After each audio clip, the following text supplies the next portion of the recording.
Magandang araw na naman pong muli sa inyong lahat mga ka-vlog, boss, idol, regular viewer, silent viewer, at kasama na rin po ang lahat ng mga OFW.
May kutsing, may ano.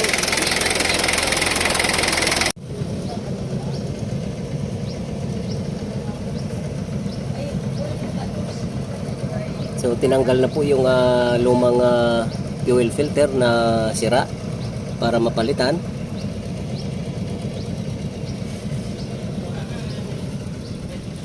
At since nagpalit po ng fuel filter ay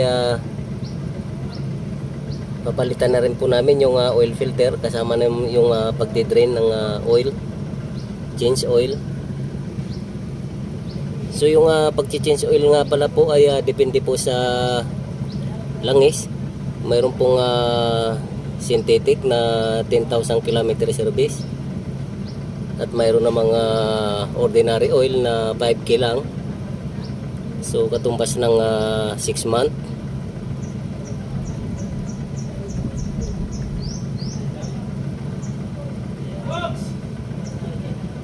At yung 5,000 ay 3 months naman.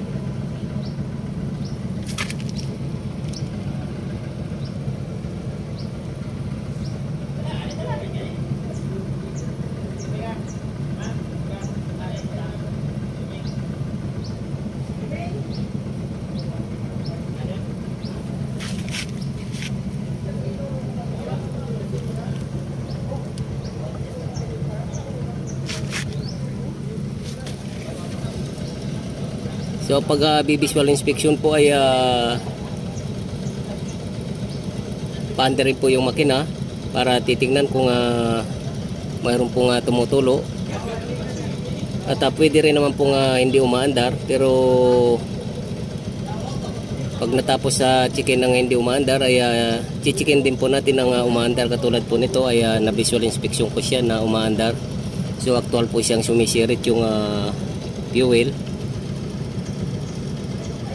At kung bigasolina naman po ay mayroon pong minsan na sumisirit po siya pag umaandar, may leaking. At once na binuksan natin, na pinatay na natin yung makina, pagbukas natin ay tuyo na kagad dahil gasolina po siya, madali siyang matuyo. So ingat po tayo sa gasoline engine dahil pag may nangangamoy po, mahirap pong minsan hanapin, pero mayroon siyang actual na nagli-leaking talaga. So once na binuksan po natin yung hood ay tuyo na rin po siya dahil madali po siyang matuyo. So pinakamaganda kapag mag-visual inspection po tayo ng engine room ay dapat po umaandar para makikita natin kung mayroong mga naglilik na lalong-lalo na po sa gasoline engine. Diesel engine po ay matagal pong matuyo yung diesel, yung crudo. So hindi po katulad ng gasolina ay madali lang po matuyo. Akala natin wala pong leak, pero may naglilik pala. Ang problema nga lang ay hindi natin nakikita ng actual dahil naka-close yung hood. At pag binuksan natin ay tuyo na kagad. So pinakamaganda ay buksan po natin yung hood na umaandar yung makina, lalo na kung mayroon po tayong naamoy na kakaibang amoy sa gasolina. Diyan po kasi nag-uumpisa yung sunog. So hanggang dito na lang po muna ang video kong ito. Please like, subscribe na lang po and hit notification bell para sa susunod na mga video. God bless all po.